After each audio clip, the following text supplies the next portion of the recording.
Muy buenas tardes, hola a todos desde Milán, soy Alberto Mingardi, yo he escrito este libro, La verdad sobre el neoliberalismo, que está muy bien traducido en español, y quería agradecer muchísimo a Javier y a Gustavo que hayan grabado este video, y quería mandar un saludo a los seguidores del proyecto Value for All.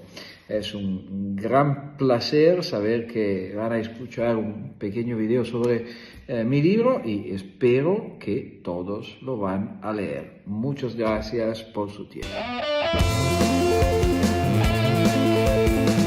Hola a todos, buenos días, buenas tardes, según nos esté escuchando. Mi nombre es Gustavo Morales, soy profesor de la Universidad Politécnica de Madrid y hoy estoy con mi amigo Xavier. Xavier, ¿cómo estás? Muy buenos días, Gustavo. Bien, gracias. Bueno, encantado de que nos acompañes hoy otra vez para hablar una vez más de libros, hoy con el libro del autor italiano Alberto Mingardi, que se llama La verdad sobre el neoliberalismo, ¿no? Este libro, un libro que trata toda la evolución del liberalismo desde un punto de vista económico, político y social, es un libro muy interesante que nos ha resultado un poco quizás difícil de resumirlo porque toca muchas ideas distintas, pero bueno, vamos a intentar hacer lo que mejor podemos, ¿vale? Lo primero es hablar un poco sobre el autor, ¿vale? Yo tengo la verdad la suerte de haber conocido a Alberto, me lo presentó mi amigo también Philippe Bagus, que aquí le mandamos un saludo. Y bueno, tanto Philippe como Alberto tienen la misma edad, que nacieron en el 81, y se conocieron los dos en el Mises Institute en Estados Unidos, cuando los dos tenían como 19 años, sí, ¿no? En el año 2001, ya hemos contado aquí en este canal cómo eso fue digamos, una visita que le impactó muchísimo a Philippe y que le asentó mucho la mente estar allí en el Mises Institute, invitado por Hans Hermann Hoppe. Y allí pudo conocer a Alberto Mingardi, que claro, tenía también la misma edad, ¿no? Se hicieron muy amigos, luego posteriormente Alberto volvió a Italia y en el año 2003, teniendo solamente 22 años, montó el Instituto Bruno Leoni, ¿no? Él venía con la idea de que hacía falta en Italia un think tank, una institución que defendiese las ideas de la libertad, ¿no?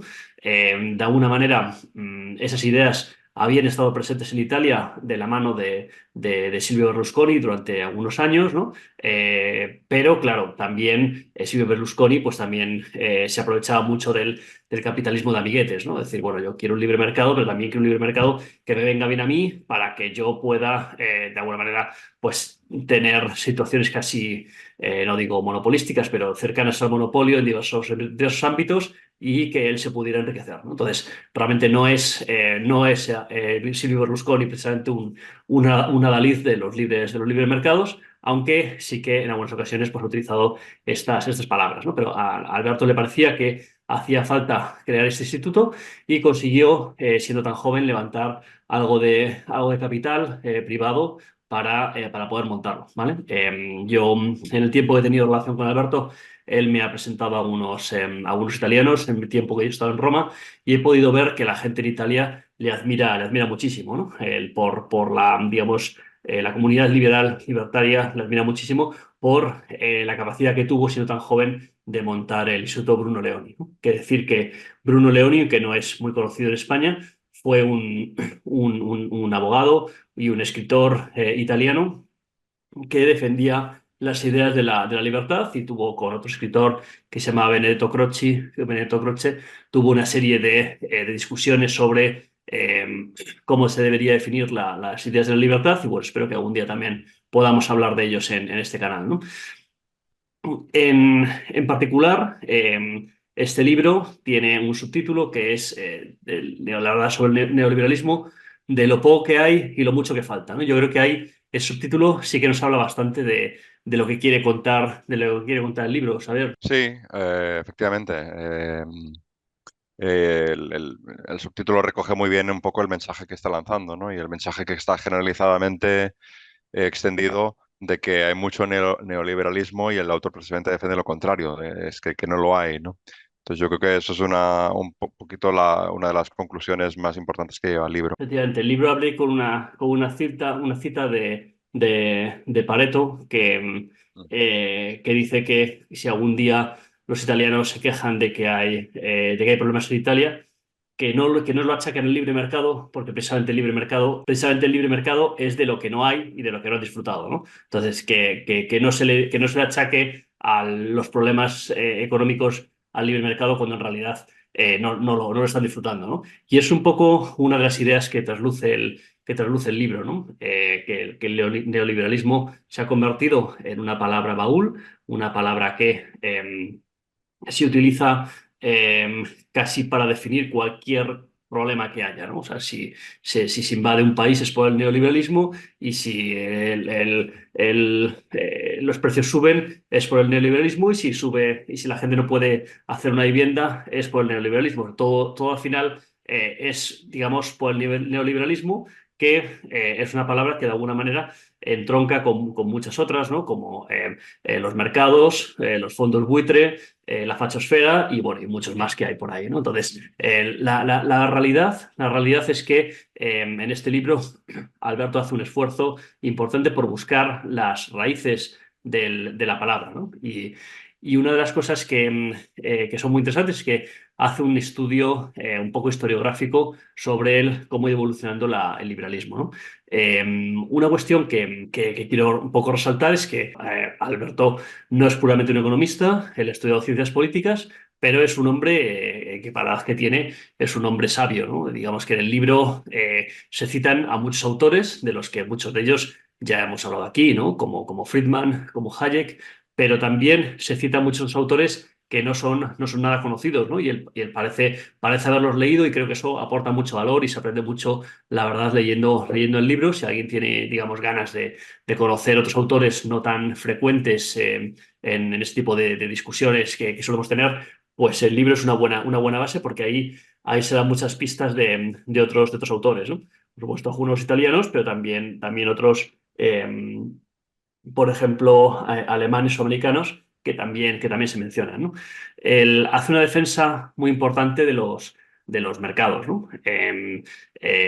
Acude, como siempre, pues a un clásico, ¿no? El clásico Adam Smith, que, como sabemos y hemos comentado alguna vez, defiende que cuando alguien tiene acceso a unos ciertos bienes, no tiene acceso porque los vendedores sean muy generosos, ¿no? Sino porque los vendedores tienen la confianza de que nos lo pueden ofrecer a un precio que nos interesa a los compradores y vamos a poder comprar y vamos a poder disfrutar, ¿no? Y que en todo caso es un intercambio voluntario, ¿no? Y eso es muy importante, ¿vale? Los mercados se basan en unos eventos de cooperación social que se dan de manera voluntaria, de tal manera que cuando se fija el precio es válido tanto para el vendedor como para el comprador. Una de las cuestiones que es muy importante en el libro es cómo Alberto recupera la idea de lo que era el liberalismo clásico, ¿no? Y ahí se apoya en las ideas de John Locke, en la cual lo que viene a decir es que los hombres se agrupan en sociedad con la idea de que haya unas leyes que les protejan la propiedad de uno y de los otros y de otros países, ¿no? Para poder vivir en armonía entre ellos y que cada uno pueda vivir en relativa libertad individual sin que nadie se meta en sus asuntos, ¿no? Entonces, a eso Mingardi le llama el liberal 1.0 y es aquel que cree en la libertad, en el libre comercio, en el progreso y en el no robarás, ¿no? Es decir, al final vivimos en sociedad para que no nos roben, no nos robemos los unos a los otros, ¿no? Esa es la idea del liberal 1.0 y según Mingardi, ¿no? Cita en el libro Mingardi a Joseph Schumpeter, que en su libro Historia del Análisis Económico hace mucho hincapié en que entre 1900 y 1930 se cambia la idea de lo que es ser un liberal, ¿no? De esta idea de John Locke de vivamos en comunidad y que cada uno puede hacer lo que él quiera, se empieza a utilizar, digamos, los enemigos del comercio, de alguna manera, empiezan a intentar apropiarse de la palabra liberal, ¿no? de tal manera que se le empieza a cambiar el significado, ¿no? Hasta tal punto se ha llegado en ese camino que gente o economistas totalmente antiliberales, como nosotros los entenderíamos, economistas totalmente favorables a la intervención del Estado, utilizan la palabra liberal para definirse a sí mismos, ¿no? En ese sentido es paradójico un libro que hay de Paul Krugman, Premio Nobel de Economía, que es un intervencionista de manual, que tiene un libro que se llama The Conscience of a Liberal, ¿no? O sea, la conciencia del liberal, ¿no? Y tenía también en su momento una columna en el New York Times donde hablaba de eso, ¿no? Entonces, esa idea del liberal se fue cambiando a principios del siglo XX y entonces la gente que estaba, digamos, a favor de los mercados y en contra de la intervención del Estado en la economía, pues necesitó buscar otro tipo de palabra para definirse, ¿no? Y ahí Alberto habla de Walter Lippmann, que fue un periodista norteamericano que estuvo en contacto con Hayek y este Walter Lippmann escribió un libro que se llama The Good Society, La Buena Sociedad, en 1937, en el cual empieza a criticar el excesivo intervencionismo del Estado en la economía, ¿no? Y la existencia de un poder discrecional de los funcionarios y los políticos como un gran riesgo para el desarrollo, ¿no? Esa idea, esas ideas de Lippmann fueron tomadas por un filósofo francés que se llamaba Louis Rougier, y este Louis creó el coloquio Walter Lippmann en París, que se supone, en 1938, y se supone que eso es antecesor o directamente antecesor de la sociedad Mont Pelerin que creó Hayek en 1947, ¿no? Entonces, la sociedad Mont Pelerin surge de alguna manera después de unas conversaciones de Hayek con Lippmann, de que les hacía falta tener un foro en el cual la gente que estaba en contra de la intervención del Estado en la economía pues pudiera reunirse y debatir sus ideas, donde participaron entre otros Friedman, como hemos comentado también aquí en este canal, ¿vale? Entonces, es en ese término, en ese entorno de la creación de la sociedad Mont Pelerin y la sensación de que les habían quitado el término liberal, en el cual un autor alemán que se llamaba Alexander Rustow, y esto lo cuenta Mingardi en el libro, empieza a utilizar liberalismo nuevo, ¿no? O sea, o algo así como Neue, ¿no? Nuevo en alemán, liberalismo, ¿no? Y para definir algo que se debía distanciar de ese liberalismo o de esa idea de los liberales de principios del siglo XX que les habían quitado la palabra, ¿no? Por ese motivo estoy en general muy de acuerdo con Daniel Lacalle, que es una de las personas que más énfasis hacen en que no debemos dejar que en esta batalla cultural nos quiten los valores de nuestras palabras, nos desvirtúen nuestras palabras, porque entonces no podemos, una de las, digamos, las trampas que hay, ¿no? Es no desvirtuar tus palabras para que no puedas usarlas para expresar lo que tú quieres expresar, ¿no? En ese sentido, se ha creado un poco la sensación de que el neoliberalismo, Xavier, empieza con Ronald Reagan y Margaret Thatcher. De eso también habla Mingardi en el libro. Cuéntanos sobre eso. Voy a recuperar un poco de la idea que has mencionado tú sobre el neoliberalismo. Como tú mencionas que es una idea baúl, un concepto baúl donde se puede meter un poco de todo. Yo en ese sentido lo que comentaría es que no solamente es un concepto baúl, sino que es un concepto baúl desde el punto de vista negativo. Es decir, cualquier cosa que se atribuya de forma negativa a lo que sucede. Fundamentalmente desde la crisis de 2008, yo diría que con más fuerza, esa es la sensación que tengo yo. Em, pues se achaca al neoliberalismo. Y es un concepto que yo creo que al principio del libro, si no recuerdo mal, él mismo se cuestiona en qué consiste. Es decir, lo primero que deberíamos aclarar, lo primero que deberíamos fijar para entender todos de qué hablamos es definir el concepto. Es decir, ¿de qué estamos hablando cuando hablamos de liberalismo o neoliberalismo? ¿De acuerdo? Entonces, a partir de una definición correcta, todos podríamos ponernos de acuerdo si eso existe o no existe, ¿no? Pero en cambio, evidentemente, no interesa demasiado que ese concepto se defina como tal, es decir, que haya una acepción más o menos comúnmente utilizada. Al final se ha convertido en un cajón desastre donde puede ir cualquier cosa que se atribuya de forma negativa a los mercados, y ahí se mete pues cualquier cosa, desde una guerra a los incrementos de precios, a la crisis de 2008, a la crisis o incluso a la inflación actual, y sin más, ¿no?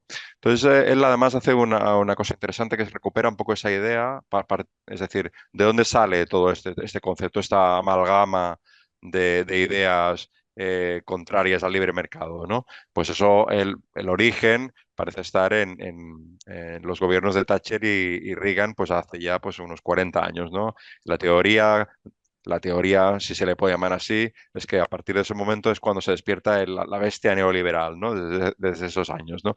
Y él, sin entrar demasiado en detalle, sin aportar tampoco muchísima evidencia estadística, no es un tratado, digamos, técnico, sino más bien divulgativo.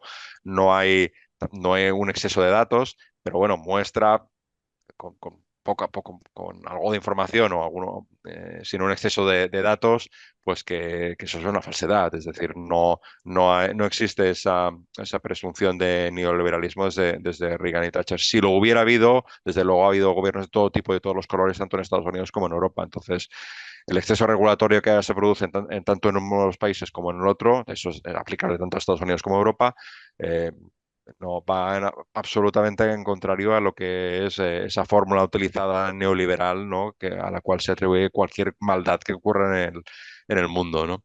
Entonces, bueno, y eso me parece una idea que es importante, yo creo que la expresa bien, a veces con una, con una narrativa algo, no diré confusa, pero sí que poco estructurada, que a veces hace un poco difícil seguir la comunión de ideas, ¿eh? Eso sí que yo pienso que también es importante mencionarlo desde el punto de vista de lectura. Pero yo creo que esto es importante, es decir, él desmonta un poco el mito este del neoliberalismo partiendo de los años de hace 40 años con los gobiernos de Reagan y Thatcher, y lo que viene a decir es que eso es, bueno, que eso es una construcción mental que no tiene ningún viso de ser realidad. Pues estoy muy de acuerdo con lo que dice Xavier, y es que los problemas del mundo que tenemos hoy en día existen. Desde luego hay desigualdad y hay gente que pasa hambre, pero lo que también hay, y que el libro lo resalta muy bien, es que vivimos el periodo en el que hay menor pobreza en términos absolutos en toda la historia de la humanidad, ¿no?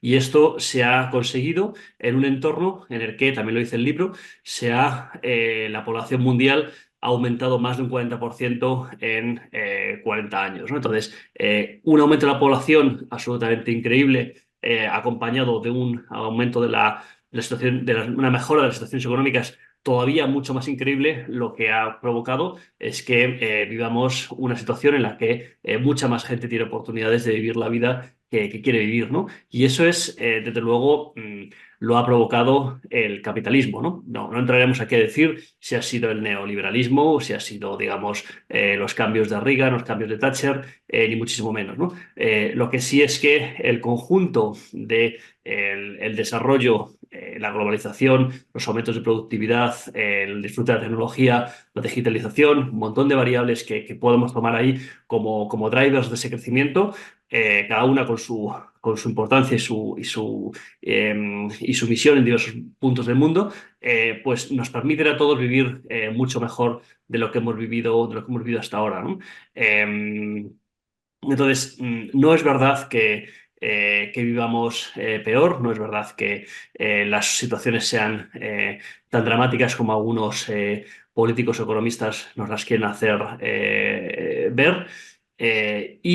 Nosotros, digamos, la crítica que nosotros hacemos y la preocupación que tenemos, que también se traduce en el libro de Vingardi, es que eso viene muchas veces de la mano de muchas pérdidas de las libertades, ¿no? De muchas pérdidas de libertades individuales, de mucho crecimiento del peso del Estado en las decisiones económicas por una parte, pero también de otro tipo de decisiones, ¿no? Cuando los estados quieren ganar más peso en la economía, pues es cuando acuden a esa palabra baúl del neoliberalismo, ¿no? Los políticos quieren que el Estado tenga más poder para que ellos puedan tener más posibilidad de acceder a ese dinero y poder crear sus redes clientelares y poder acceder a los privilegios en los que ellos, de los que ellos se enriquecen, ¿no? Entonces, también resalta el libro de una manera muy adecuada que frente a la diferencia económica y social que había entre una persona en el siglo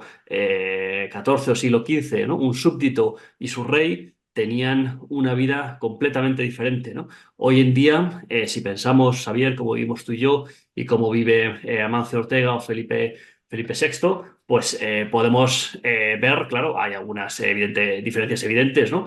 Pero de alguna manera, tanto tú como yo y cualquier persona que esté escuchando, pues tiene acceso a una vivienda, ¿no? Claro, Amancio Ortega vive en un sitio mejor, ¿no?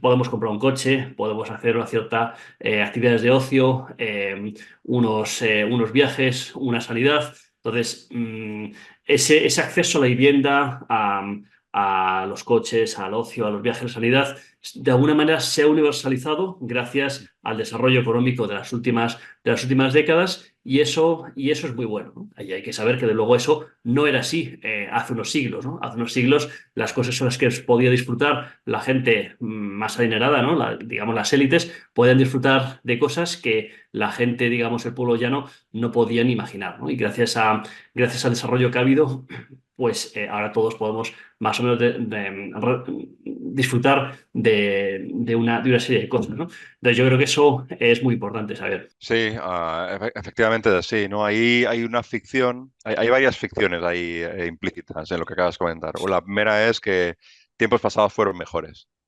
Y eso es muy habitual, es decir, es curioso porque cualquiera que hable, eh, personas mayores o incluso personas jóvenes, decían, no, es que antes, como si las cosas en el pasado hubieran sido mejores, ¿no? Y entonces, cuando haces un examen un poco riguroso de lo que, de las circunstancias en las que vivían personas, pues hace 50 años, no hace falta irse mucho más atrás, en España, después de la Guerra Civil, pues no tienen absolutamente ninguna comparación con las que tenemos ahora. Solamente, por ejemplo, con la esperanza de vida, o sea, sin ir más lejos.